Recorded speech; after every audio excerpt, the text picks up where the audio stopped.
Eduardo lo miró con desprecio. Mauricio, siempre fuiste un cobarde.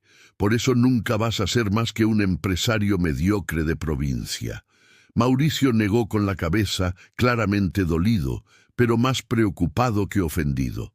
Cuídate, Eduardo. En serio, cuídate mucho. Cuando se quedó solo en la mesa, Eduardo pidió otra botella de whisky. El restaurante había vuelto gradualmente a su nivel normal de conversación, pero él podía sentir las miradas ocasionales, los susurros, la incomodidad que había generado su arrebato. Pero en lugar de sentir arrepentimiento, Eduardo se sentía eufórico. Por fin había dicho lo que muchos pensaban, pero no se atrevían a expresar. Él era diferente, él era valiente, él no se dejaba amedrentar por criminales sin educación que habían confundido el dinero con el poder real. Mientras bebía solo, Eduardo comenzó a planear cómo haría pública su posición. Tal vez daría una entrevista al periódico o hablaría en la próxima reunión de la Asociación de Industriales de Antioquia. Era hora de que alguien con su estatus y credibilidad alzara la voz contra la infiltración del narcotráfico en los negocios legítimos. No sabía que en una mesa del rincón, dos hombres con trajes oscuros habían escuchado cada palabra de su diatriba. Uno de ellos se levantó discretamente y salió del restaurante para hacer una llamada telefónica desde el teléfono público de la esquina. La llamada fue breve. Tenemos un problema con Eduardo Saldarriaga, de Industrias Saldarriaga.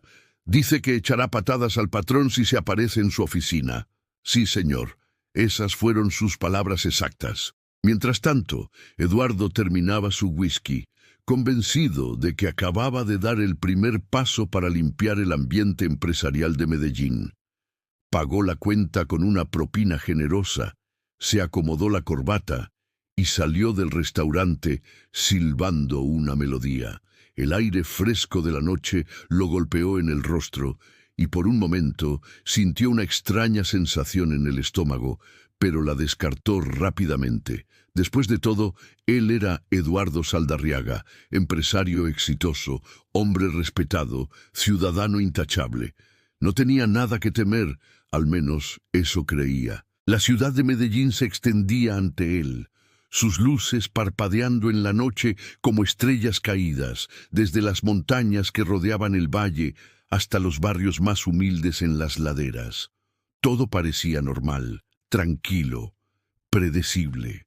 Eduardo no podía imaginar que sus palabras ya estaban viajando por los intrincados canales de comunicación del cartel de Medellín, llegando hasta los oídos de hombres que no toleraban la falta de respeto, especialmente cuando venía de alguien que consideraban un simple empresario engreído, que había olvidado dónde vivía y quién mandaba realmente en esta ciudad.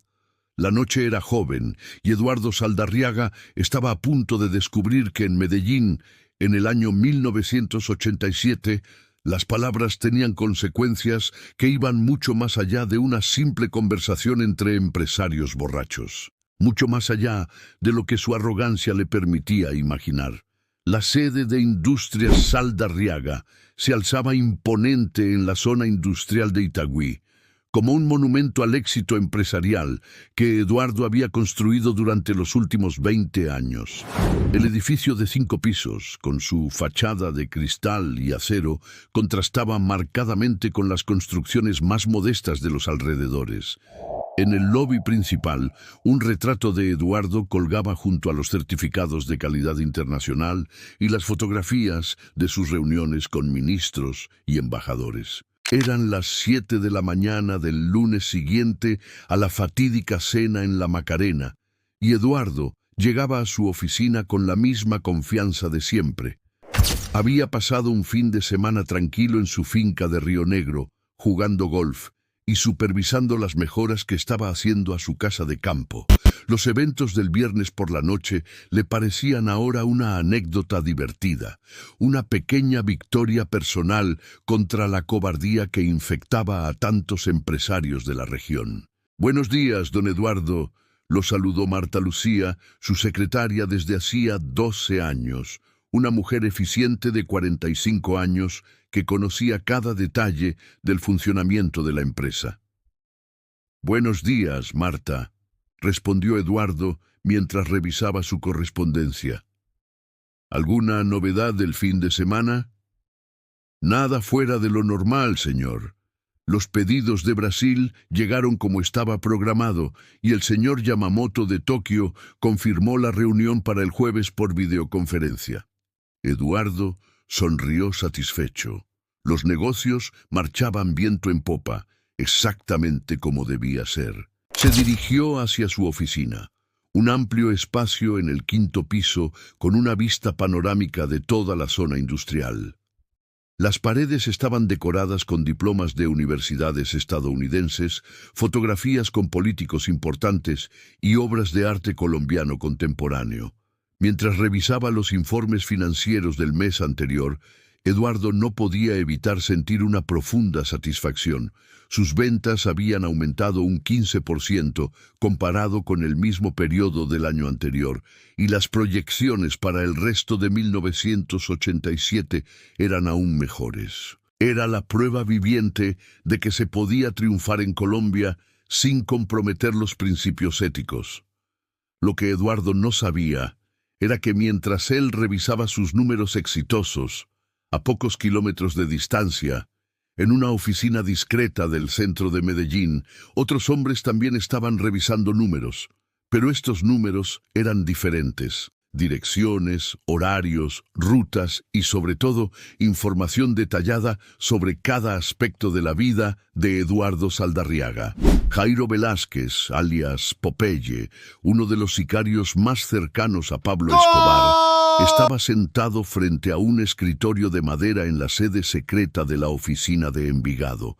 A sus 33 años, Popeye tenía la reputación de ser uno de los hombres más eficientes y leales del cartel. Su rostro delgado y sus ojos fríos no traicionaban emociones, pero su mente analítica estaba procesando cada detalle del expediente que tenía ante él. «¿Qué sabemos del tipo?», preguntó con voz pausada mientras hojeaba las fotografías de Eduardo. Frente a él se encontraba Carlos Mario Alzate, alias Arete, un hombre corpulento de 38 años que se había especializado en inteligencia y recolección de información para el cartel. Arete conocía la ciudad como la palma de su mano y tenía una red de informantes que se extendía desde los barrios más humildes hasta los clubes más exclusivos. «Eduardo Saldarriaga Montoya», comenzó Arete leyendo de una carpeta manila. «42 años, casado con Clemencia Vázquez de Saldarriaga desde hace 18 años. 2 hijos, Sebastián de 16 y Marcela de 14. Viven en una casa de 2.000 metros cuadrados en el poblado, valorada en aproximadamente $800.000. Popeye asintió mientras tomaba notas en un cuaderno pequeño. Continúa. Su empresa, Industrias Saldarriaga, factura alrededor de $12 millones anuales. Tiene 100 empleados directos y exporta a Brasil, Venezuela, Ecuador, Estados Unidos y Japón. Estudió Administración de Empresas en la Universidad Pontificia Bolivariana y tiene un MBA de la Universidad de Michigan. «¿Conexiones políticas?», preguntó Popeye. «Varias», respondió Arete. «Es miembro de la Junta Directiva de la Asociación Nacional de Industriales, ANDI.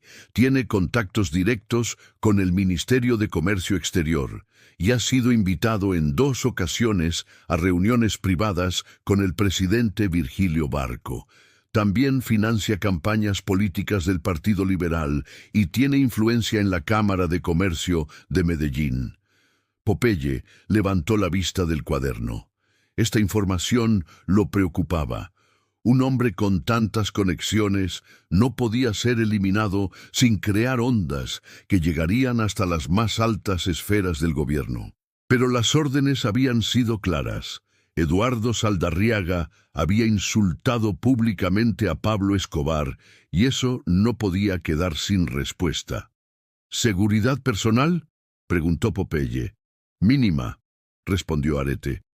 Tiene un chofer que también hace las veces de guardaespaldas, pero el tipo no tiene entrenamiento militar. Es más protocolo que seguridad real. Saldarriaga se considera intocable por su estatus social. Esa va a ser su perdición, murmuró Popeye. Rutinas. Arete pasó a la siguiente página de su informe. Durante el fin de semana, varios de sus hombres habían seguido discretamente a Eduardo, catalogando cada movimiento, cada parada, cada hábito. Sale de su casa todos los días a las 6:45 de la mañana. Su chofer lo recoge en una Mercedes-Benz azul, placa BEE 456. Toma siempre la misma ruta hacia la empresa. Avenida El Poblado, luego la autopista hacia Itagüí. Llega a la oficina entre las 7:15 y las 7:30. Almuerzo. Almuerza fuera 3 días a la semana. Los martes come en el Club Campestre, los jueves en el Club Unión y los viernes suele ir a restaurantes diferentes, generalmente en El Poblado o Laureles. Los lunes y miércoles almuerza en la cafetería ejecutiva de su empresa.